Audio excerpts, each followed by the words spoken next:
E aí, turma, a professora Michele Sampaio aqui, estamos juntos em mais uma aula. Muito boa noite para você que está aí, só aguardando essas questões, e eu vou te dizer, é uma boa revisão para você que vai fazer concurso para esta banca aí. Atenção, turma de Boa Vista, Roraima, vocês que estão aí na época desse concurso aqui, essa aula é para vocês especialmente, mas você que está estudando para qualquer concurso, são temas bem específicos que nós vamos trabalhar hoje. E olha a banca, para que mais alto nível, para que melhor do que trabalhar com CESP e Sebrasp, né?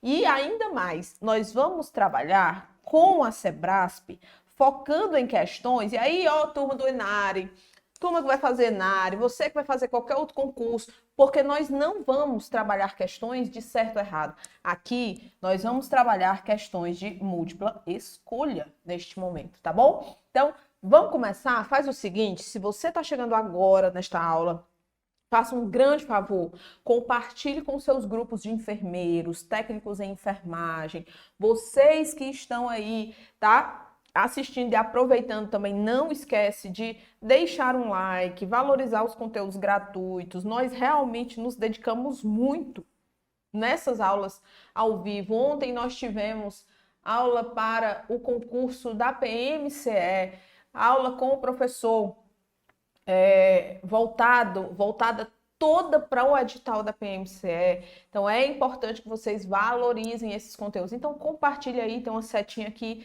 Final, deixa teu comentário, principalmente deixa teu like aí, tá bom? E se não está inscrito no canal, seja bem-vindo ao curso MS, o curso que mais aprova na área da saúde.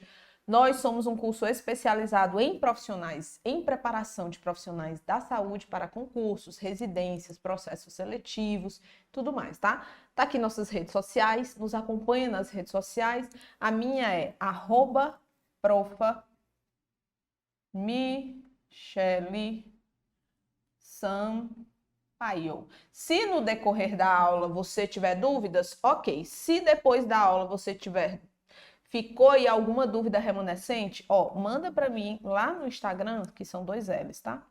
Manda para mim lá no Instagram que eu vou ter o maior prazer de conversar contigo, tá? Saber um pouco mais dos teus objetivos aí no mundo dos concursos. Vamos começar com uma questão? Professora, a banca Sebrasp, ela faz questões de múltipla escolha? Tá aqui, minha gente. Todas as questões desta aula são de múltipla escolha da Sebrasp. É óbvio que a grande maioria das provas, dos concursos que a Sebrasp assume, eles são no formato conhecido da grande maioria dos concurseiros, que é aquela uma errada anula uma certa, né? Certo e errado.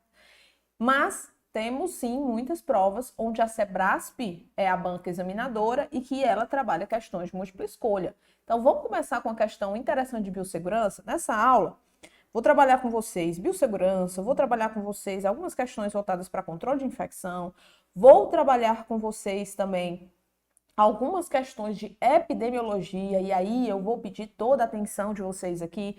Por quê? Porque muitas vezes, quando caem bases epidemiológicas em provas, principalmente de grandes concursos, muitos concurseiros se perdem, porque não sabem a epidemiologia básica muitas vezes, tá? Então é importante que você tenha pelo menos um conhecimento básico epidemiológico para que você resolva questões de concursos voltadas para isso, para essas temáticas. Além disso, vou trazer outros temas que serão cobrados em Boa Vista, Roraima e em outros concursos da Sebrasp ou do seu concurso aí, independente de banca, porque treino é treino, tá bom? Então vamos lá. Assinale a opção correta com relação à biossegurança. Primeira coisa, antes de resolver a questão, eu queria trabalhar com vocês um ponto muito interessante sobre biossegurança. Sabe qual? A simples definição de biossegurança. Olha só, o que é biossegurança? É um conjunto de ações, de princípios, de tecnologias e de práticas que tem a finalidade tanto de prevenir como de minimizar ou eliminar, sabe o quê? Os riscos. Mas entenda, biossegurança, exposição a agentes relacionados aos serviços de saúde. Então, a biossegurança, ela vai prevenir, minimizar ou eliminar riscos inerentes às atividades dentro de serviços de saúde, protegendo trabalhadores, pacientes e o meio ambiente. Então, cuidado com a definição de biossegurança, porque muitas vezes ela cai em prova, a simples definição, tá bom? E aí o item A, ele diz assim: em hospitais, para a manutenção das boas práticas de biossegurança, recomenda-se a realização de procedimentos invasivos em ambientes abertos e sem esterilização apenas nos setores de emergência. Pelo amor de Deus, né? Realizar procedimento invasivo em ambiente aberto e sem esterilização no procedimento, tá errado. Então, está incorreto. O objetivo principal da biossegurança é evitar a exposição do trabalhador a agentes nocivos, mediante a adoção de um conjunto de ações para eliminar os riscos de exposição. Então, ele está dizendo aqui no item B que o principal objetivo é evitar, gente, evitar a exposição ou minimizar, prevenir ou reduzir o risco. Então, essa palavra evitar a exposição do trabalhador, ela é muito forte, né? Então, vamos lá, não é essa. Item C. As contenções secundárias objetivam a proteção do trabalhador. Vamos lá. Olha o bizu aqui, ó. Existem dois tipos principais de contenção, tá? A contenção primária e a contenção secundária. A contenção primária, tá? Ela faz referência ao trabalhador e ao ambiente que o trabalhador está inserido, tá bom? Então, ali o local de trabalho. Não esquece, ó, primária, eu e o meu ambiente. Primeiro, eu, depois, o outro.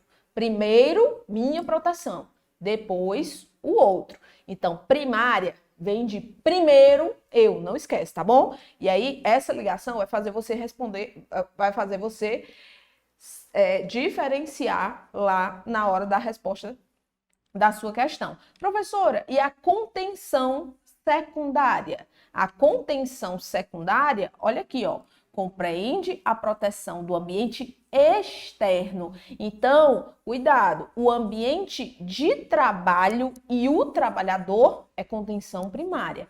O ambiente externo, certo? Externo é contenção secundária. Então, o que o item está dizendo? Contenções secundárias objetivam a proteção do trabalhador? Não, é a primária. E do ambiente de trabalho contra a exposição a agentes infecciosos? Não, essa é a definição de contenção primária, tá bom? A biossegurança visa minimizar, ok, olha como é diferente, né? Eu falar evitar, minimizar os riscos inerentes a atividades de pesquisa também, de ensino, de desenvolvimento tecnológico e de prestação de serviços. Sim, envolve todos os riscos relacionados aos profissionais que trabalham, né, aos trabalhadores que trabalham na área da saúde, sejam em pesquisa, em ensino, desenvolvimento tecnológico e prestação de serviço. Sim, tá correto. O sistema de ventilação, que assegura o fluxo de ar unidirecionado, é um exemplo de contenção primária. Não, ventilação com ambiente externo, então é secundário. Dos riscos comumente obtidos por construções e reformas de espaço, como, por exemplo, laboratórios e hospitais. É o contrário, tá? Mais uma vez, eles trocando aí os exemplos de contenção primária e secundária.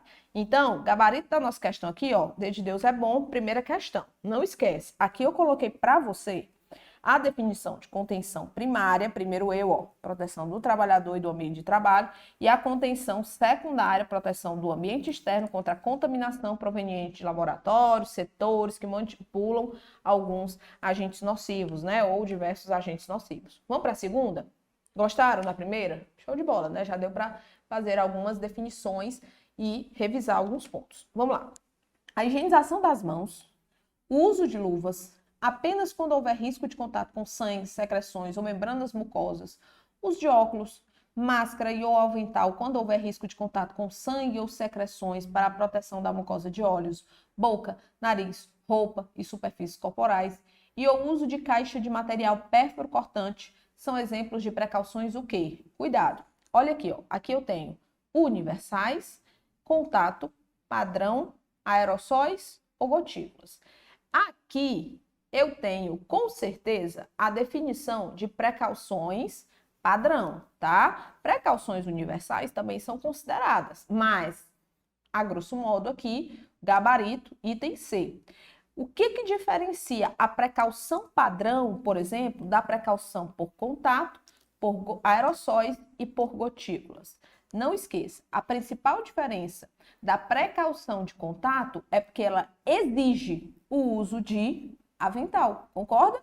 E outros EPIs também, mas eu estou colocando a diferenciação. Aqui eu tenho o uso de avental na padrão? Tenho o uso de avental, mas o uso de avental quando houver risco de exposição. Máscara e ou avental quando houver o risco de contato, tá bom? No contato, na precaução oficial de contato, é necessário o uso de avental.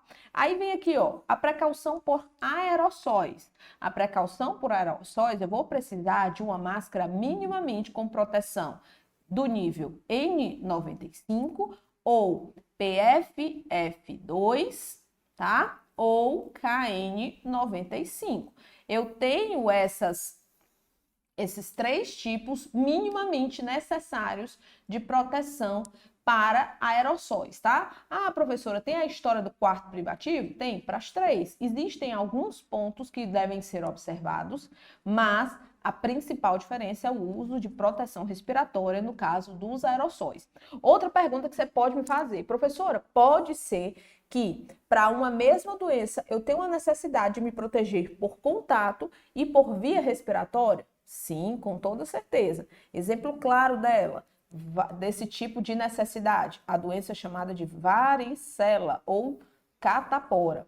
Ela acumula duas essenciais e necessárias medidas de proteção, por contato e por aerossóis, entendeu? Então é importante que você saiba que, claro, que eu posso ter a necessidade de associar essas medidas de precaução.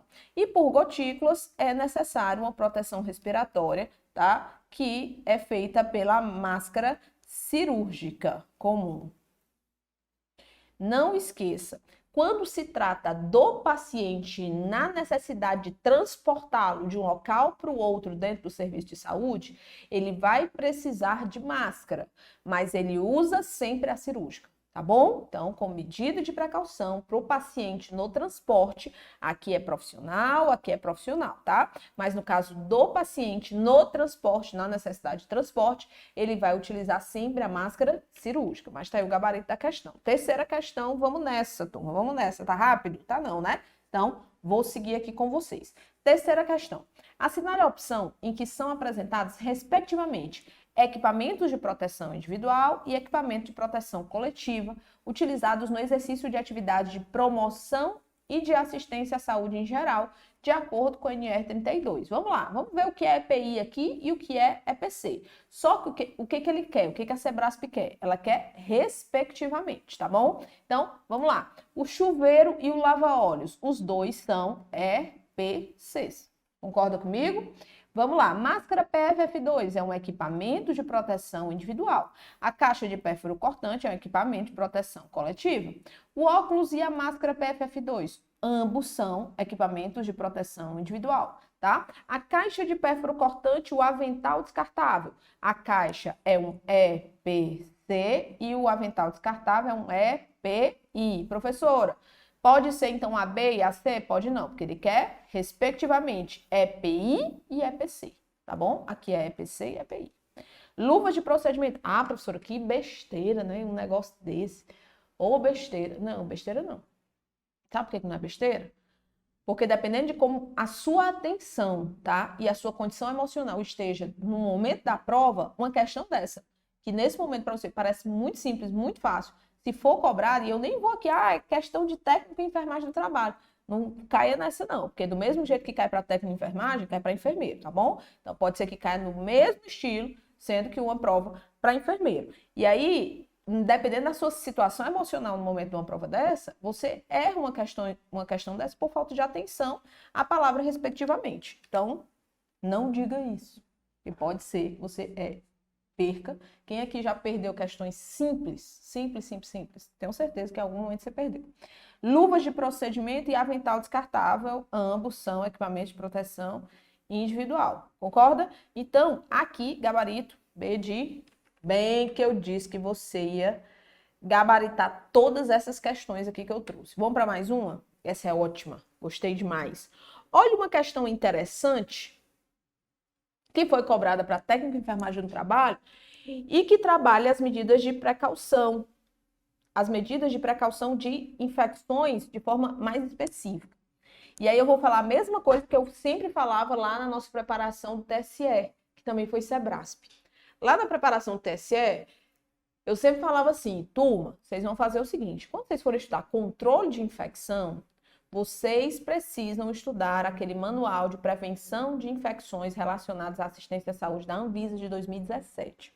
Aquele manual é o documento principal que a Sebrasp utiliza para elaborar suas questões de prova, tá bom? Voltadas para essa temática. E é uma temática que é extremamente cobrada. Falou em biossegurança, falou em controle de infecção, Sebrasp gosta muito de cobrar.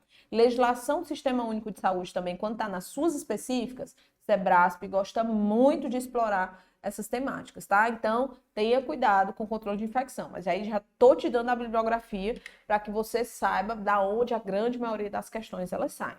Vamos nessa quarta aqui? Olha só, julgue os itens a seguir com relação à fisiopatogenia e também as medidas de prevenção de infecção de corrente sanguínea no momento da inserção do catéter vascular, complementadas por medidas de manutenção. Então, fique atento. Quando você vai falar, né? Quando você vê lá no manual, o manual falar de infecção de corrente sanguínea associada a catéter, você vai ver que ele vai orientar medidas de prevenção dessa infecção. E ele vai falar na inserção, no preparo, na inserção, na manutenção do catéter e na retirada desse catéter, tá? Então, em várias etapas da permanência, desde a inserção, do preparo, passando pela inserção até a retirada desse catéter, existem medidas de prevenção de infecções de corrente sanguínea. Então, ele perguntou na inserção e na manutenção. Vamos julgar os itens aqui, depois ele vai pedir aqui quais são deles, né, os corretos. Primeiro item da nossa quarta questão, ele diz o seguinte: a infusão de soluções contaminadas devido à adoção de práticas inadequadas de preparo e falhas em se seguir as recomendações preconizadas de injeção segura configura-se como um mecanismo possível para a infecção de corrente sanguínea. Com certeza, soluções contaminadas por práticas inadequadas no preparo e falhas em seguir recomendações é um dos mecanismos. Por exemplo, falha na higiene das mãos é um mecanismo possível para infecção de corrente sanguínea, tá? Falha na utilização de equipamentos de proteção individual ou no preparo da pele para a inserção do catéter. Tudo isso é mecanismo possível para infecção. Então, tá verdadeiro. O uso de luvas dispensa a necessidade, pelo amor de Deus, né? O uso de luvas, você sabe que não dispensa a necessidade de higiene das mãos. Então, a segunda já está falsa. Onde tiver 2, você cancela aí, porque foi a mais fácil de todas. Então, 2 tem aqui, no item B tem 2, no item E tem 2. Eu fiquei entre o item C e o item D. Já desci aqui, subi muito as minhas chances de acertar a questão.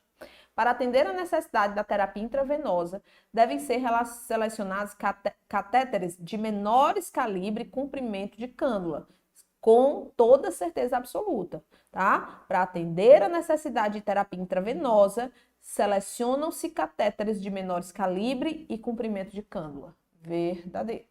As fitas adesivas não estéreis não devem ser utilizadas para a estabilização ou cobertura de catéteres, tá bom? Obviamente, por quê? Porque se ela não é estéril, isso quer dizer que ela pode, né, causar uma propensão maior a uma infecção de corrente sanguínea, tá bom? Não devem ser utilizadas. Verdadeiro? A quarta está verdadeira. Se a quarta está verdadeira, continua aí sendo um dos dois. Concorda? Então, a 3 está verdadeira, a quarta está verdadeira. Vamos decidir na quinta. Então, é a 1. A 1 está verdadeira. Então, se a 1 também está verdadeira, eu já sei que é o item C. Aliás, é isso? Mas vamos só confirmar. Deve-se utilizar técnica de pressão negativa para minimizar o retorno de sangue para o lúmen do catéter. Olha aqui, vem cá que eu vou te mostrar aqui, ó. Em relação ao preparo, o que ele coloca aqui? Primeiro ponto, higiene das mãos, tá? Lá do manual isso aqui. Higienizar as mãos antes e após a inserção de catéteres e qualquer tipo de manipulação de dispositivos. Higienizar as mãos com água e sabonete líquido, ele vai falar, né, as orientações. E aí, obviamente, ele diz aqui, ó, o uso de luvas não substitui a necessidade de higiene das mãos, que é o que eles pegaram aqui e levaram lá para um dos itens. Aqui, para manutenção, vou colocar aqui, ó, manutenção, orientações para manutenção do catéter. Olha o que eu tenho lá no manual. Realizar o flushing e a aspiração para verificar o retorno de sangue antes de cada infusão para garantir o funcionamento do catéter e prevenir complicações. Realizar também flushing antes de cada administração para prevenir a mistura de medicamentos incompatíveis. Utilizar frasco de dose única ou seringas preenchidas comercialmente disponíveis para a prática de flushing e lock de catéter. Utilizar solução de cloreto de sódio 0,9%. Isenta de conservantes para realizar o flushing e lock dos catéteres periféricos. Avaliar a permeabilidade e a funcionalidade do catéter utilizando seringas de diâmetros de 10 ml para gerar baixa pressão no lúmen do catéter e registrar qualquer tipo de resistência que houver ali na realização do flushing. Utilizar a técnica de pressão positiva. O que a questão diz? Ó, pressão negativa para minimizar o retorno de sangue para o lúmen do catéter e realizar flushing e lock de catéteres periféricos imediatamente depois de cada uso. Então, tá aqui, ó, técnica de pressão negativa? Não, positiva, ok? Então, tá falso aqui, pessoal. Então, o gabarito da questão 1, 2 e 4, só confirmando, 1, 3 e 4, perdão, item C de coisinha linda da tia. Quinta questão. A respeito dos conceitos de epidemiologia em saúde, julgue os itens a seguir. Então, vamos falar de epidemiologia agora. A epidemiologia é a ciência que estuda o processo de saúde e doença, com certeza, em coletividades humanas, analisando diferentes variáveis associadas às enfermidades, danos à saúde e também danos à saúde coletiva. Verdadeiríssimo. Isso é epidemiologia. A epidemiologia, ela agrega métodos, ela agrega técnicas, é uma ciência gigantesca, né? De 3 importantes áreas do conhecimento. Então, a epidemiologia pode utilizar a estatística, as ciências biológicas e as ciências sociais. Pode, sim. O processo de saúde e doença é um termo utilizado para definir todas as variáveis envolvidas no estado de saúde e de doença de um indivíduo ou de uma população, com certeza, né? Então, ele vai associar, estudar essas variáveis que estão envolvidas no processo doença e saúde de um indivíduo ou de uma população. Os 3 estão corretos, então o gabarito é o item sobre epidemiologia e uma questão de definições. Saber se você entende um pouco do que essa ciência estuda, o que ela foca, quais são as áreas principais que ela se utiliza para ela ser realizada, para ela ser feita, tá? Então, tá aí uma questão boa, mas uma questão conceitual. Sexta questão, vamos lá. Olha só. Os agentes biológicos que afetam o ser humano, vocês estão vendo que a gente está aí nessa área de epidemiologia, biossegurança, Então, nós pegamos áreas similares. Lá no final da nossa aula, que eu vou resolver questões com vocês, mais voltadas para saúde pública não, né? Para as legislações, tá bom? Mas vamos aqui, volta aqui. Os agentes biológicos que afetam o ser humano são distribuídos em classes de risco. Você sabe, né? Ah, professora, eu lembro demais, né? Classe de risco 1, 2, 3 e 4. Ok. Assinale a opção que indica quais agentes biológicos são da classe de risco 2. Entenda. Falou em biossegurança,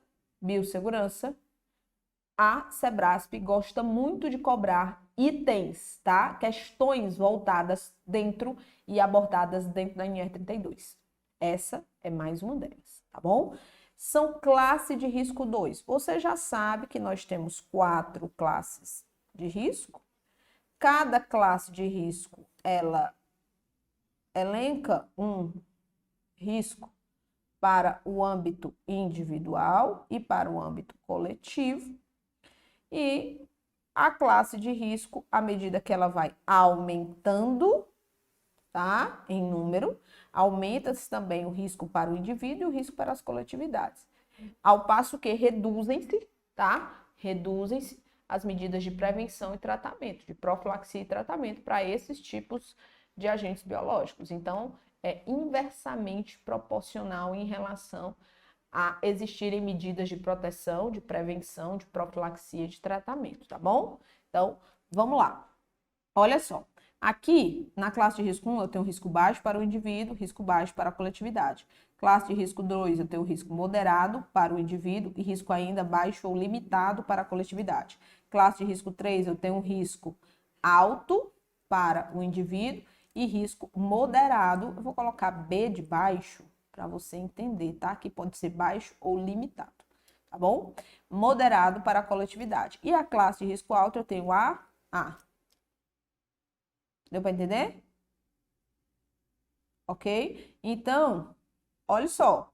Aqui, na classe de risco 1, existem medidas de profilaxia e tratamento. Na 2 também. Na 3, usualmente. E na 4, não existe. Não existe. Tá bom? Então, vamos olhar aqui o que eu tenho de classe de risco 2. Olha só, os agentes biológicos que apresentam alto risco individual e alto risco para a comunidade. Não, aqui é 4. Agentes biológicos conhecidos por não causarem doenças em ser humano adulto sadio. Não causam doença em ser humano, classe de risco 1. Tá? Item C. Agentes biológicos que apresentam baixo risco individual e baixo risco para a comunidade, classe de risco 1. Ainda. Agentes biológicos que provocam infecções em seres humanos, com potencial de propagação para a comunidade, ok? Potencial de propagação para a comunidade e de disseminação no meio ambiente, ok? Elas provocam no ser humano, têm potencial de propagação na comunidade e também disseminação no meio ambiente, isso é classe de risco 2. Os agentes biológicos que possuem capacidade de transmissão por via respiratória e que causam doenças potencialmente letais em seres humanos, essa daqui é a classe de risco 3, tá bom? Então, tá aqui, ó. Item D, o gabarito da nossa questão. Aqui eu tenho, não é o quadro que eu fiz, tão bonito como o quadro que eu fiz, né? Mas ficou legalzinho, viu, CMS? Ficou legalzinho o negócio aqui, ficou bem bonitinho aqui. Então, olha só. Quando você for estudar isso aqui cai em muitas provas, independente de banco. Tá estudando FGV? Estude. Tá estudando Consulpan? Estude. Tá estudando Consulplan? Estude. Tá estudando CETRED? Estude isso aqui. Tá estudando IDECAN? Estude isso aqui. Tá estudando Sebrasp? Estude isso aqui. O que eu preciso, né? Estudar principalmente esse quadro. Você precisa estudar isso aqui também, tá? E alguns exemplos que no anexo da NR32 tem os agentes biológicos listados e tem qual é a classe de risco de cada agente biológico. Então, ele pode muito bem pegar um agente biológico e perguntar qual a classe de risco do Cistossoma mansoni. Aí você vai me dizer que é a classe de risco 2. Entendeu? Qual é a classe de risco dos lactobacilos? Classe de risco 1.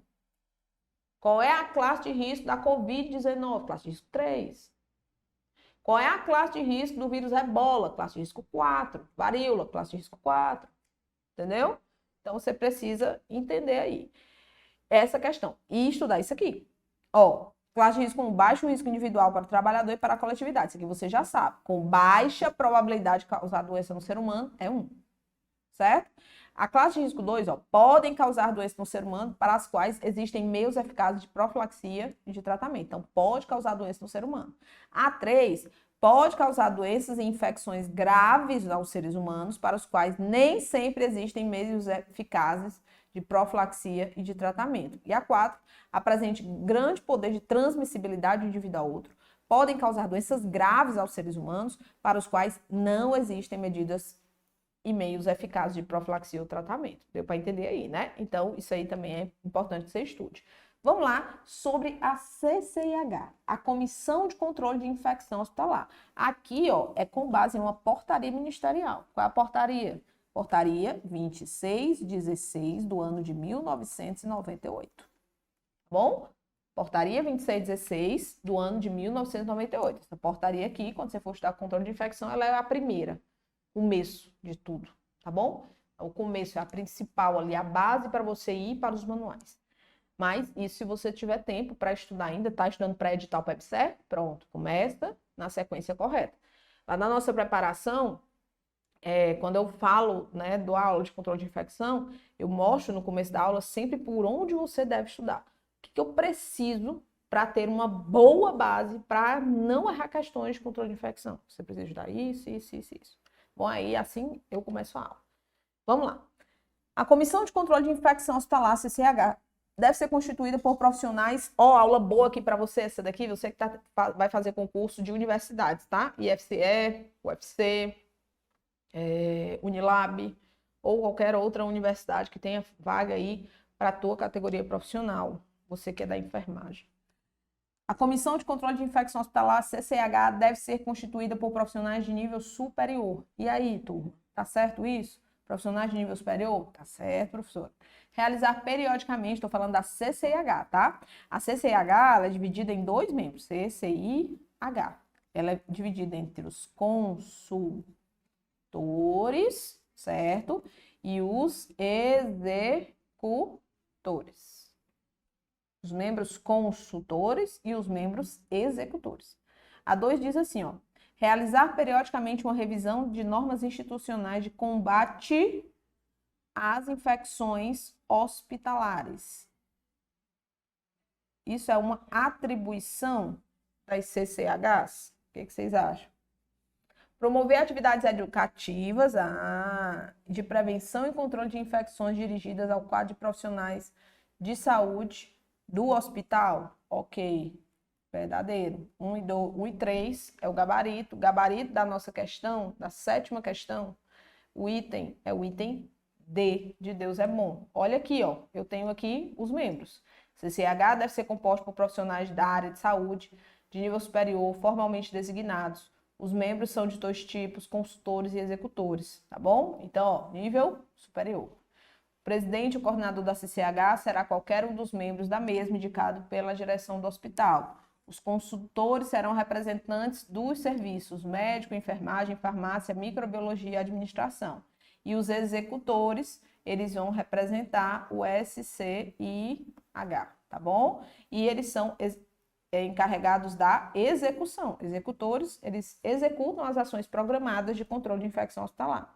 Os membros executores serão, no mínimo, 2 técnicos de nível superior da área da saúde para cada 200 leitos ou fração deste número com carga horária diária mínima de 6 horas, se for enfermeira, e 4 horas para outros profissionais, tá bom? E aqui tem mais uma questãozinha. Então, se você for estudar aqui CCIH, tanto atribuições como a composição da CCH e a divisão de membros, que foi isso que eu acabei de ver com vocês, estude a 2616 de 98. Assinale a opção correta a respeito da epidemiologia e da estatística. Às vezes as pessoas confundem esses conceitos de epidemiologia e o conceito de estatística. Mas vamos aqui na 8ª questão, ver o que ela nos diz. Item A diz assim: a estatística é o estudo da distribuição e dos determinantes de estados ou eventos relacionados à saúde. Não, isso não é estatística. Isso é epidemiologia. O que é estatística? É um conjunto de técnicas que permite, de forma sistemática, organizar, descrever, analisar e interpretar dados. dados oriundos de estudos ou experimentos realizados em qualquer área do conhecimento. Você que já fez pesquisas que foi necessário estudo, análise e estatística, você sabe que é isso aqui. Os dados da sua pesquisa vão ser analisados estatisticamente, tá bom? Então, tá incorreto o item A. Oitava questão, item B, diz assim: entre os objetivos da epidemiologia, destaca-se um objetivo de auxiliar no planejamento e desenvolvimento de serviços de saúde ao elencar as prioridades. Com certeza, se eu tenho um aumento na incidência, ou seja, no número de casos novos de dengue dentro de um município, esses dados aqui, essa informação aqui vai me dar subsídio para realizar o planejamento de controle e eliminação, né? Controle de doenças relacionadas à situação epidemiológica, mas principalmente aqui no caso da dengue, relacionada ao dengue. Então, esse é um dos objetivos, Item C. Epidemiologia descritiva tem como base a tríade hospedeiro, ambiente e agente. Não, isso aqui é epidemiologia tradicional. Epidemiologia tradicional, essa é a famosa tríade epidemiológica ou tríade ecológica, tá? Lembra lá da história do processo saúde-doença, né? Livell e Clark. Tríade ecológica. A epidemiologia descritiva, ela tem como base lugar, tempo, tá? Acho que é lugar, função e tempo. Ok? Beleza? Então, não é a descritiva aqui, não. De jeito nenhum. Tá errado. Entender. Epidemiologia é a ciência que se preocupa com a organização, descrição, análise e interpretação de dados experimentais. Então, isso aqui é estatística. Acabei de estudar com vocês. Em relação à estatística, quanto menor for a amostra, mais precisas e confiáveis serão as informações obtidas. É o contrário. Quanto maior a amostra, maior confiabilidade nas informações obtidas. Quanto menor a amostra, menor confiabilidade, tá? Então, quanto maior for a amostra, maior a amostra. Então, o item B é o gabarito das questões. Vocês estão vendo como é interessante, né? A gente revisar isso aqui. Importante. E a definição de epidemiologia é a ciência que estuda a distribuição e os determinantes de doenças, condições de saúde, eventos relacionados à saúde em populações, aplicando esse conhecimento para o controle dos problemas de saúde. Beleza, agora vamos para a próxima questão. As estratégias de vigilância em saúde propostas pelo Ministério visam a prevenção e o controle de doenças e agravos de importância de saúde pública. Acerca dessas estratégias, assinale a opção correta. Olha aqui o que ele está dizendo.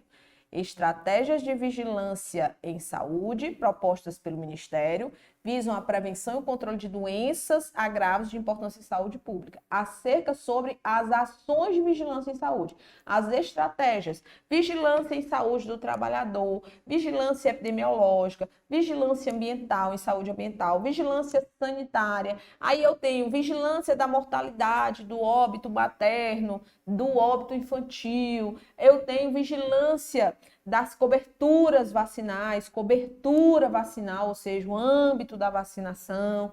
Então, tenha cuidado para não focar somente em 4 tipos de vigilância quando eu trabalho estratégias de vigilância em saúde. Aonde é que eu vejo essas estratégias citadas por você, professora? Você vê em 2 documentos. Uma resolução do Conselho Nacional de Saúde, tá? Você vai ver essas 4 principais: sanitária, epidemiológica, saúde do trabalhador e saúde ambiental. O número da resolução é 588 de 2018. E você vai ver também que geralmente a cada 2 anos eles são publicados. Eu estou falando do Guia de Vigilância em Saúde do Ministério da Saúde, que geralmente ele tem 2 ou 3 como é que eu posso dizer, volumes, né? Volume 1, volume 2, volume 3. É um guia dividido em 3 partes, vamos dizer assim. Então, o item A, ele diz o seguinte da nossa 9ª questão. A vigilância em saúde do trabalhador contempla a vigilância epidemiológica, das doenças e dos agravos relacionados ao trabalho e a vigilância dos ambientes e também dos processos de trabalho. Com certeza, está na vigilância relacionada ao processo de trabalho. Vigilância epidemiológica, vigilância dos ambientes, né? Em relação às condições de saúde, em relação às doenças advindas do processo de trabalho, tudo isso é vigilância em saúde do trabalhador, tá correto? A farmacovigilância realiza atividade de identificação de efeitos adversos relacionados a medicamentos, exceto associados a vacinas e imunobiológicos. Não tira a exceção disso aqui, não. Então, tá incorreto. A vigilância das coberturas vacinais consiste no conjunto de atividades relacionadas à identificação e prevenção de efeitos adversos. Não, pessoal. Cobertura vacinal, olha aqui, ó, vigilância de cobertura vacinal é um conjunto de ações de monitoramento, avaliação e investigação de fatores de risco para doenças imunopreveníveis. O objetivo é fornecer informações para melhorar o diagnóstico da situação vacinal. Cobertura vacinal, o nome já diz tudo, tá bom? Então está eventos adversos pós-vacinação, alguma coisa relacionada a isso, tá? Efeitos adversos é um outro tipo de vigilância ou um outro tipo de acompanhamento, não cobertura vacinal. A vigilância da mortalidade materna, infantil e fetal abarca ações de monitoramento da qualidade da água. Não. Saúde ambiental. Errado. A vigilância em saúde ambiental integra ações de vigilância em saúde de populações expostas às substâncias químicas e a poluentes atmosféricos, bem como monitoramento da situação vacinal. Aí foi muito fora, né, do que a vigilância em saúde ambiental trabalha. Errado. Então, o gabarito da nossa questão, A de aprovado.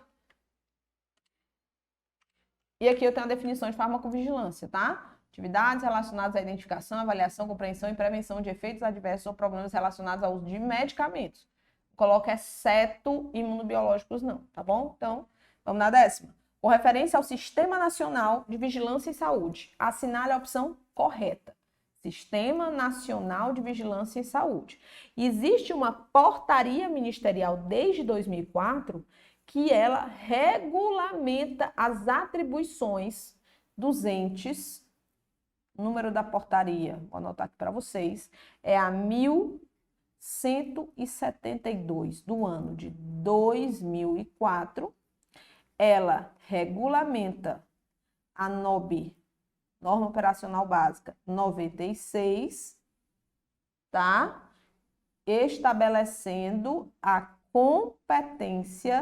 competências dos entes federativos, na vigilância em saúde. E é justamente, se você observar comigo aqui, é justamente o que a questão está querendo. A questão está explorando as informações da portaria 1172. E aí no item A ele diz assim, da 10ª questão. Compete ao Estado a notificação de doenças de notificação compulsória. Pessoal, quem notifica diretamente, independentemente da notificação chegar no Ministério da Saúde, quem notifica é o município, tá bom? De surtos e agravos inusitados, conforme normatização federal. Beleza. O registro, a captura, a apreensão e a eliminação de animais que representem risco à saúde do homem são de responsabilidade dos estados e dos municípios. Não, essa responsabilidade é dos municípios e não dos estados. O provimento de equipamentos de aspersão de inseticidas e de máscaras semifaciais para aplicação desses inseticidas em superfícies com ação residual para combater vetores é de competência do Ministério da Saúde. Pelo contrário, esse provimento de equipamentos de aspersão de inseticidas é de competência dos estados. O provimento de meios de diagnóstico laboratorial para doenças sob monitoramento epidemiológico e equipamentos de proteção individual adequados para a investigação de surtos e agravos inusitados à saúde é responsabilidade dos estados e municípios. Não, esse provimento de meios diagnósticos é de responsabilidade do Ministério da Saúde, tá bom? Para maior efetividade da vigilância em saúde, recomenda-se que secretarias estaduais e municipais de saúde integrar as atividades de diagnóstico laboratorial às ações de vigilância em saúde por meio de redes de laboratórios que inclua laboratórios públicos e laboratórios privados. Isso aqui está corretíssimo. Isso é uma recomendação para as secretarias estaduais e municipais de saúde, a integração das atividades de diagnóstico às ações de vigilância em saúde. Item eu vou passar o gabarito da vossa questão. Só lembrando, se você está estudando para o concurso de Boa Vista, tá? Da Prefeitura de Boa Vista, Roraima, você está estudando para esse concurso, saiba que nós temos uma preparação completa, tá? Para enfermeiro, trabalhando os principais pontos do teu edital, mas de forma realmente focada na banca Sebrasp, focada nos conteúdos do seu edital. Você pode também aproveitar essa aula não fica aqui disponível por muito tempo, ela vai para a nossa plataforma como uma das revisões da banca, tá? Olha o valor dessa preparação. Preparação é de 897, o edital está aberto, e ela está por R$ 497 ou em 6 vezes de R$ 82,83. Dá tempo você intensificar seus estudos aí. A equipe vai deixar aqui o link da preparação no nosso chat e vai deixar também, para quem está ao vivo, né? Mas vai deixar também o link aqui embaixo, na descrição desse vídeo, dessa preparação e o link do nosso atendimento, caso você tenha alguma dúvida sobre esse concurso. Não estou sabendo desse concurso, professora, não estou sabendo desse edital, não sei quanto ganho. A equipe vai te ajudar e tirar dúvidas sobre a preparação também, tá? Então, vamos lá, continuar nossa aula. Olha aqui mais uma questãozinha, 11ª questão, com relação aos conceitos e aos recursos em epidemiologia para compreender as condições de saúde da população, os fatores determinantes da situação de saúde e avaliar o impacto das ações e políticas de saúde. Assinale opção correta. Aí, turma, ó, epidemiologia pura, indicadores, tá bom? O item A diz assim, da 11ª questão. Os indicadores de morbidade, não esqueça, morbi é adoecimento. Adoecimento. Mortalidade é morte, obviamente, óbito, tá? E morbimortalidade, isso é adoecimento seguido de morte, tá bom? Então, não esqueça aqui. Os indicadores de morbidade indicam a incidência e a prevalência de doenças, com certeza. Os indicadores de adoecimento indicam se as pessoas estão com a doença, o número de pessoas ou a taxa de pessoas frente à população. E a incidência, ela vai indicar o número de casos novos de determinada doença. Então, incidência, prevalência de doenças, morbidade. Beleza. A epidemia é a ocorrência de uma doença habitualmente presente entre os membros de um determinado grupo, dentro dos limites esperados. Ocorrência dentro dos limites esperados, nós chamamos de epidemia, não, de endemia. Em uma área geográfica por um período de tempo ilimitado. Isso é endemia. A incidência se refere ao número de casos existentes? Não, isso é prevalência. A incidência se refere ao número de casos novos, tá bom? Então, incidência seria novo. De uma doença em um dado momento? Não. A mortalidade, aí, em um dado momento, assim, em um ponto do tempo, seria prevalência pontual, específica, né? Mortalidade é uma medida da gravidade da doença, calculada dividindo-se o número de óbitos causados por determinada doença pelo número de casos da doença. Mortalidade não é uma medida de gravidade da doença. E ela não se calcula dividindo o número de óbitos pelo número de casos. Quem divide número de óbitos por casos é letalidade. Tá bom? Então tá errado. Letalidade, item é uma medida utilizada como indicador de saúde, calculado dividindo-se o número de óbitos pela população. Número de óbitos pela população em risco chama-se, não é letalidade, é mortalidade. Tá bom? Então, cuidado com esses cálculozinhos, item A, o gabarito da nossa questão, 12ª. Em relação aos conceitos básicos, vamos lá? Da epidemiologia, assinale o correto. Mais uma pedindo o correto. A prevalência, item A da 12ª, diz respeito à frequência com que surgem novos casos. Pessoal, isso aqui você já sabe que é incidência. Cansado de saber, né? De uma doença em um intervalo de tempo. Mortalidade é calculada dividindo-se o número de óbitos por determinada doença pelo número de casos. Número de óbitos pelo número de casos da mesma doença, isso é letalidade. Vocês estão vendo aqui, ó? Aqui eu tenho SEBRASP 2024, enfermeiro do trabalho, uma questão bem parecida, tá? E também SEBRASP 2024, outra questão bem parecida, mas para médico clínico. Deu para entender?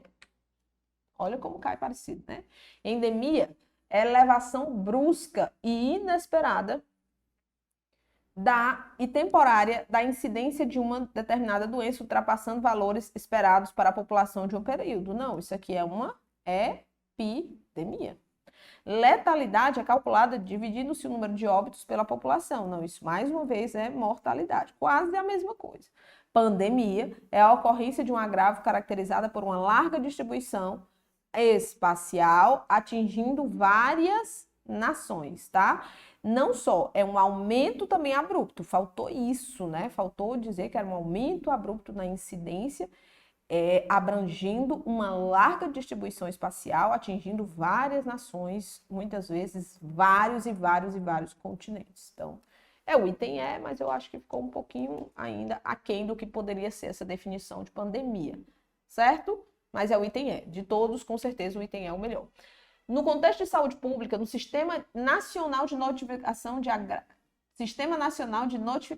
Agravos, o SINAM, tem o objetivo de... Vamos lá, turma. O SINAM foi um sistema de informação criado para notificação de agravos, eventos de saúde pública e doenças em âmbito nacional. Obviamente, a notificação, ela ascende e não descende. A informação, ela começa no município e ela pode chegar até o Ministério da Saúde, ela vai ascendendo os entes federativos, mas a pergunta da SEBRASP qual é o objetivo do SINAM? Qual o objetivo do Sistema de Informação de Agravos de Notificação? Aí no item A, ele diz assim, realizar o monitoramento e o acompanhamento de pacientes com doenças crônicas?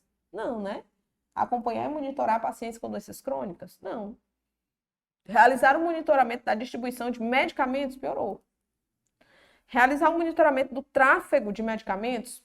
Muito menos. Realizar o monitoramento de internações hospitalares? Muito menos. Eu não tenho como, através do SINAM, da notificação, saber sobre internações hospitalares. Aí eu tenho um outro sistema de informação, o SH, tá bom? Errado. Padronizar a coleta, o processamento de dados sobre agravos de notificação compulsória, obrigatória no país. Aí sim, o objetivo dele. E tem o gabarito. Mais uma questão, em relação ao acompanhamento a mulheres nos serviços de saúde. Questão boa, gente, questão capciosa. Essa foi boa, essa é boa. Eu gosto. Essa eu gostei bastante. Olha só. E acredito que de legislação, talvez uma das melhores que nós temos ultimamente na CESP-SEBRASP, tá? Olha só, em relação ao acompanhamento de mulheres a mulheres nos serviços de saúde, assegurado pela Lei 8.080, assinale a opção correta. Então, vamos nessa? Vamos assinalar aqui, ó, o que é correto? Vem cá, antes disso. Dos artigos 19J, tá? O artigo 19J como um todo, ele estabelece a Lei 14.737, alterando o que nós tínhamos sobre a lei do acompanhante. A lei do acompanhante, ela determinava que todas as mulheres, né, que estando em trabalho de parto, parto e pós-parto imediato, elas têm direito a um acompanhante de sua livre escolha, e falava de outros pontos, que esse direito deveria ser estabelecido no serviço de saúde, exposto para que elas soubessem, né, na entrada do serviço de saúde. Mas esta lei, ela foi alterada por esta outra lei.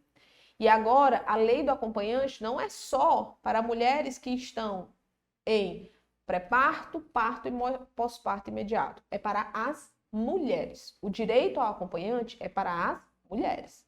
Então, vamos lá. Em consultas, exames e procedimentos realizados em unidades de saúde pública ou públicas ou privadas, toda mulher tem o direito de se fazer acompanhar por pessoa maior de idade durante todo o período de atendimento. Então, ó, toda mulher, tá bom?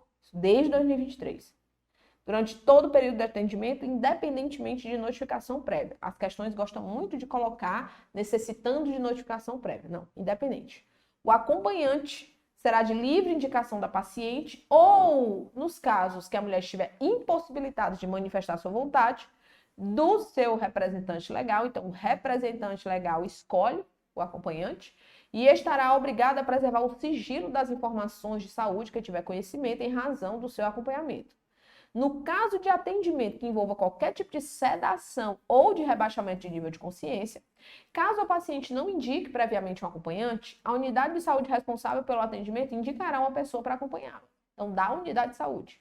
Preferencialmente será um profissional de saúde do sexo feminino, não terá nenhum custo adicional para o paciente e ele pode recusar o nome indicado e solicitar a indicação de outro acompanhante, independentemente de justificativa, registrando-se o nome escolhido no documento gerado durante o atendimento. Vocês estão vendo que é antes da pessoa estar sedada, concorda?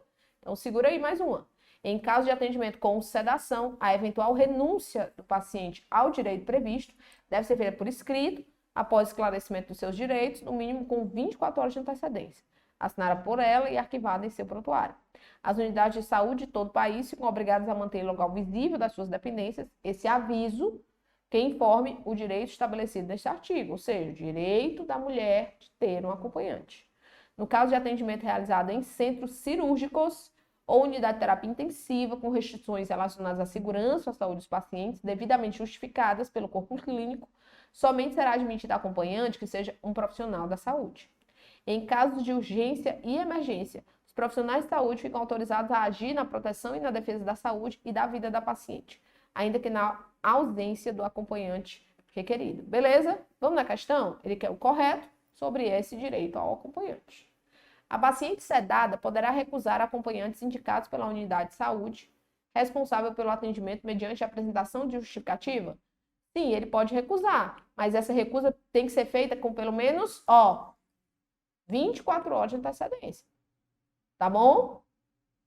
E ela pode recusar o acompanhante? Pode, desde que seja com antecedência. Ela pode recusar? Pode, certo? Então, ela pode recusar esse nome? Pode, desde que faça isso com antecedência. Paciente sedada pode recusar? Não tem como fazer isso. 14ª, item B. Os serviços de saúde, rede própria e conveniada, ficam obrigados a permitir a presença junto ao parturiente de um acompanhante durante todo o período de trabalho de parto, parto e pós-parto imediato. Isso era o caput do artigo 19J antes de 2023. Agora, o caput do artigo é para toda mulher e não só para a parturiente. Por isso que esse item foi considerado uma casca de banana grande para você e tá errado. Tá bom? Porque agora é todas as mulheres, em consultas, exames e procedimentos realizados em unidades de saúde públicas ou privadas, toda mulher tem o direito de se fazer acompanhar. Ah, professora, mas aí se toda tem, a parturiente também tem. Mas ele está pedindo e assegurando que você se baseie no que está atualmente, 2024, Lei 8.080. E 2024 o texto não é mais esse. Entendeu? Então, cuidado com essas voltas que a banca quer te dar. No caso de atendimento que envolva qualquer tipo de sedação ou rebaixamento do nível de consciência, caso a paciente não indique acompanhante, a unidade de saúde responsável pelo atendimento indicará uma pessoa para acompanhá-la, preferencialmente profissional de saúde do sexo feminino, sem nenhum custo adicional para a paciente. Corretíssimo, copiado e colado. Fica facultada às unidades de saúde a comunicação sobre as regras. Não. Obrigatório acompanhante. Em consultas, exames e procedimentos realizados em unidades de saúde públicas ou privadas, toda mulher tem o direito de se fazer acompanhar por pessoa maior de idade durante todo o atendimento, com a devida notificação, sem necessidade de notificação. Falei que as bancas gostam, nem tinha vindo ainda, isso aqui, mas tá aí. Mais uma banca cobrando a mesma coisa e tem C, é o gabarito da nossa questão. 15ª. Controle social é uma forma de participação da sociedade na formulação e execução de políticas de saúde do SUS. A respeito do controle social no SUS, julgue os itens a seguir. Vamos lá no primeiro item da 15ª, diz assim, ó, o controle social, como uma política de saúde do SUS, é realizado através de conselhos e conferências de saúde, principalmente, com certeza, verdadeiro. Essa forma de participação ocorre apenas nos conselhos? Não, nas conferências também, errado. Essa forma de participação se dá em audiências e em consultas públicas? Não, é durante a reunião e a realização das conferências e dos conselhos de saúde. Reunião dos conselhos e realização de conferências. Então, esses dois aqui estão falsos, ó. Somente um está correto, item A. 16ª, vamos lá? Com base nas definições e nas disposições legais da Lei 8.080, mais uma, assinale o item correto, ou seja, com base na lei, o correto, tá bom? O item A da 16ª diz assim, ó. A vigilância sanitária é responsável por recomendar e adotar medidas de prevenção e controle de doenças. Pessoal, falou em doenças, falou em risco. Risco relacionado a bens de consumo ou prestação de serviço que direta ou indiretamente se relaciona com a tua saúde, é vigilância sanitária. Mas falou em medidas de prevenção e controle de doenças ou agravos, aqui ele falou só de doenças, mas também é vigilância epidemiológica. Bom, tá errado. Item B. A saúde do trabalhador é um conjunto de atividades que utiliza ações de vigilância sanitária e epidemiológica para a proteção da saúde do trabalhador. Correto? Ó, aqui, ó. Implantar um sistema nacional de sangue, componentes e derivados é competência exclusiva da União? Não. Implantação, principalmente, não.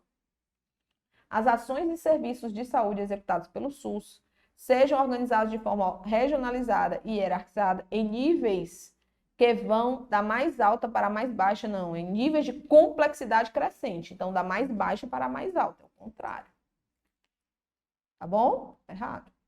A vigilância epidemiológica é responsável pela prevenção dos riscos à saúde decorrentes da produção e da circulação de bens e da prestação de serviços. Não, aí seria a vigilância sanitária e não epidemiológica. Tá errado também, gabarito, só confirmando. B de bom dia. Mais uma. O decreto 7.508 de 2011, ele regulamenta a lei 8.080, fala da organização, do planejamento, da assistência à saúde e da articulação interfederativa no SUS. Ele descreve diversos conceitos importantes para o entendimento e funcionamento do SUS, em relação aos conceitos que estão no artigo 2º do decreto. Vamos no item, correto? Vamos lá. E aí ele vai trazer um dos 8, né? Vai escolher aí 5 dos 8 conceitos e eu quero somente que você confirme comigo qual deles está correto e onde está o erro dos outros. O item A, ele diz assim, da 17. O contrato organizativo da ação pública da saúde é um acordo de colaboração firmado entre o governo federal, não é, entre os entes federativos da região de saúde. Entes federativos que compõem uma região de saúde. Errado aqui, errado aqui. Com a finalidade de organizar ações de serviços de saúde na rede centralizada, pelo amor de Deus, de planos de saúde. Tudo errado aqui. Item B. O PCDT, que é um protocolo clínico e diretrizes terapêuticas, são documentos que estabelecem, entre outros aspectos, critérios para diagnosticar uma doença ou agravo, tratamento, posologias, tá? Mecanismos de acompanhamento clínico, quais são, como é que vai ser feito o monitoramento, a avaliação da aplicação do protocolo, da utilização do protocolo, está corretíssimo. Não colocou completinho, mas está correto. A Relação Nacional de Medicamentos Essenciais, a RENAME, compreende a seleção e a padronização de medicamentos voltados para atendimento de doenças e agravos não transmissíveis. Não, medicamentos essenciais no âmbito do SUS. Só os não transmissíveis não, é errado. O mapa da saúde é a descrição geográfica da distribuição de recursos humanos e de ações e serviços de saúde ofertados pelo SUS e pela iniciativa privada. Tá tudo errado aqui, ó. Tá bom? Colocou só atenção básica, errado. As portas de entradas do SUS são serviços de atendimento inicial à saúde das pessoas, sendo ordenadas pela atenção hospitalar? Não, pela atenção primária à saúde. Via serviço de pronto-socorro e pronto-atendimento? Não, na verdade, isso aqui é o que ocorre muitas vezes na prática, nem só a atenção hospitalar, né? Mas principalmente a upalização aí do atendimento no SUS. Mas vamos falar sobre isso agora, não, né? Aproveite e deixe seu like aí, só porque eu falei uma coisa que não tem nada a ver com a aula, mas comentei, não poderia deixar de comentar. Agora vamos na 18, gabarito B, tá? Gabarito B, definições. 18. Segundo a Lei 8.080, a União, Estados, Distrito Federal e municípios exercerão em comum as seguintes atribuições. Dos artigos 15 da Lei 8.080 até o 19º, nós temos as atribuições dos entes federativos no âmbito do SUS, tá? E o 15 são as atribuições comuns a esses entes. E aí vamos ver o que tem que corresponde, né? Na questão 18, no item 18, ou na questão 18. Item 1 diz assim: administração de recursos orçamentários e financeiros destinados à saúde. Então, todos os entes têm a função de administrar os seus recursos? Tem. Planejamento, organização, controle e avaliação de ações e serviços de saúde, gestão e execução de serviços. Não. Nem todos os entes têm a função de executar serviços de saúde, tá? Por exemplo, não é comum a todos os entes essa execução de todos os serviços públicos de saúde, tá errado? Existem uns que executam, outros coordenam, outros planejam, outros estabelecem normas, outros também executam, mas em situações específicas, tá faltando. Organização e coordenação do sistema de informação em saúde. Todos os entes federativos precisam organizar e coordenar o seu sistema de informação em saúde. Claro que dentro do seu ente. Então, 1 e 3, gabarito B, 18. 19, estamos terminando, viu? Estamos terminando. Não esquece, quer entrar na preparação, vai fazer o concurso de Roraima? Roraima não, de Boa Vista, Roraima? Não esquece de aproveitar o nosso valor promocional da preparação para enfermeiro para esse concurso. Então, vamos lá. De acordo com as diretrizes e bases da implantação do Sistema Único de Saúde em território brasileiro, a Lei 8.080 julgue comigo aqui os seguintes itens. Primeiro item diz assim: o campo de atuação do SUS inclui a execução de ações de vigilância sanitária epidemiológica, de saúde do trabalhador, de assistência farmacêutica e também de saúde bucal. Então, a 19, tá correta? Inclui sim. São todos? Não, mas inclui esses que ele citou. O SUS reconhece que a saúde possui determinantes e condicionantes como alimentação, moradia, saneamento básico, ambiente, trabalho, renda, educação, artigo 3º, né? Aqui é artigo 6º, aqui é artigo 3º, artigo 3º, atividade física, transporte, lazer, bens, acesso a bens e serviços essenciais, verdadeiro também. No âmbito de competências do SUS, cabe a participação em normatização, fiscalização e controle dos serviços de saúde do trabalhador nas instituições e empresas públicas e privadas, também, com certeza, isso aqui, artigo 6º da Lei 8.080, artigo 6º, campo de atuação, saúde do trabalhador, vigilância à saúde do trabalhador, tá? 1, 2 e 3, todos estão corretos, gabarito, item E. E a nossa última questão da noite, queria agradecer. Turma, obrigada. Professora, objetividade é o seu sobrenome. Exatamente, objetividade. Entrega o que tem que ser entregue, pede para estudar o que tem que ser estudado. É importante que você seja muito estratégico e muito objetivo em algumas preparações. Por quê? Porque muitas preparações, principalmente que focam em grandes bancas, tem muitas disciplinas a serem estudadas. Então, é muito importante que você faça isso, tá bom? Você faça isso, você sempre atente, era meu celular que estava tocando aqui, você sempre atente para fazer o estudo mais proveitoso que você puder em relação ao seu concurso. Então, vamos fechar aqui com chave de ouro, 20 questões da Sebrasp, viu? Em 1 hora e um pouquinho. Vamos lá. Com base na Lei 8.080, que dispõe sobre as condições para a promoção, proteção e recuperação da saúde, organização e funcionamento dos serviços, julga comigo os itens que se seguem. Olha só, o Estado deve prover as condições indispensáveis ao pleno exercício da saúde, podendo assim reduzir ou mesmo dispensar o dever da família e das empresas? Não. O dever do Estado não exclui o dever das pessoas, das famílias, das empresas e da sociedade. Tá errado, tá falso. Artigo 2º, tá? Se quiser revisar, artigo 2º da Lei 8.080. É dever do Estado o estabelecimento de condições que assegurem o acesso universal e igualitário às ações e aos serviços para a sua promoção, proteção e recuperação. Tá correto isso aqui. Moradia, trabalho, renda, educação, olha como são parecidas, né? Transporte, acesso a bens e serviços essenciais são determinantes e condicionantes? São sim, com certeza. 2 e 3, gabarito, D de dado. E finalizamos a nossa aula. Espero que você tenha curtido, espero que você tenha aproveitado. E espero principalmente que você tenha absorvido, tá? Esses conteúdos. Se você puder, compartilha com um colega. Se você puder também, se inscreve no nosso canal e nos acompanha nas nossas redes sociais, @cursoms, @prof.Michele Sampaio, que nós sempre estamos divulgando lá notícias de concursos e principalmente preparando vocês, tá? Dentro da nossa plataforma e de forma gratuita também. Muitas aulas gratuitas aqui pelo YouTube, para quem quer nos acompanhar e para quem aí está com foco em um concurso público. Um abraço, até a próxima, viu, turma? Ó, tchau, tchau, até a próxima.